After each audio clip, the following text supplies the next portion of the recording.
Now, when you think of creativity, what's the first thing you think of? You wouldn't be alone in thinking drawing, painting, acting, filming, or some sort of art, whether it be visual or performing. I know because I used to think the same way too. It's easy to associate the two together because arts really display their creativity. No one show, drawing, painting, actor, whatever is really the same as the other, no matter how much they're trying to imitate another piece of art. But that begs the question, what is creativity? Don't get me wrong, I don't think I have the one answer to this question, but I am taking a class at my high school called Creative Minds, and the whole course is based around that one question. Now, obviously, we couldn't all just sit around hashing out our own opinions about what is and what isn't creative. So we decided as a class to find a book and read it together and discuss what we thought of it.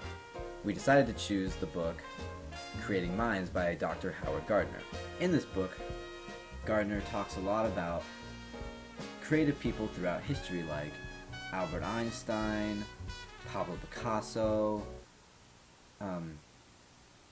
what's the other guy's name? Sigmund Freud, I knew I'd get it. Anyways, one thing that stuck out to me the most is the emphasis on how important childhood is. Now, I always knew childhood is pretty important. It's kind of like the foundation of what you will later become, but in a creative standpoint, it's kind of everything.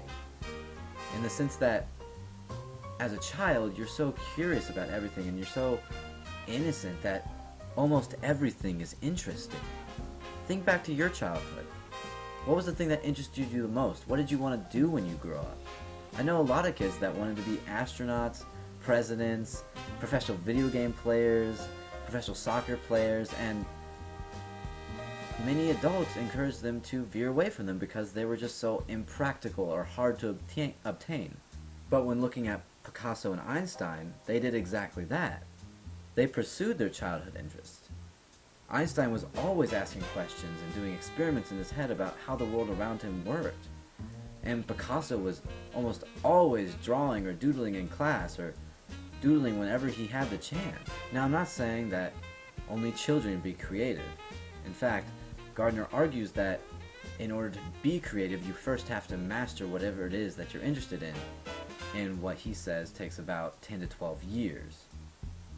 And when you think about it, that makes a lot of sense. Look at all the idols or heroes in our time. Leo DiCaprio is probably one of the best actors of our time, and even he had to start it in low-budget films. Michael Jordan, one of the best basketball players, and even he had to start with the basics. He had to learn how to dribble, learn how to shoot, learn how to do free throws.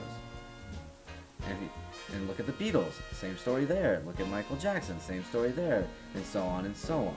And actually, just talking about it now, I just realized that while childhood interest is definitely important, something else that's really important is determination. Now, as cheesy as that sounds, when you look at every hero's journey, story, whether film or show or whatever, what defines them is after they fall, they pick themselves back up. They push through all the challenges that face them because they want to do what they enjoy or what they believe is right. And that's even true in a lot of creative people that we see nowadays, or the heroes that we see nowadays, like the people that I just mentioned previously. Do you think they ever had moments when they doubted their abilities or wanted to give up? Most likely. But what makes them so amazing and so creative is their determination to keep going, because that's what they love. Looking back at it, actually this whole video is pretty cheesy, but this is only one of many things that I got out of this book. It's really amazing and I've really enjoyed this class, and there's only so much I can fit in a 5-minute video assignment, but I hope something resonated with you, and I hope at least some of it made sense. Adios.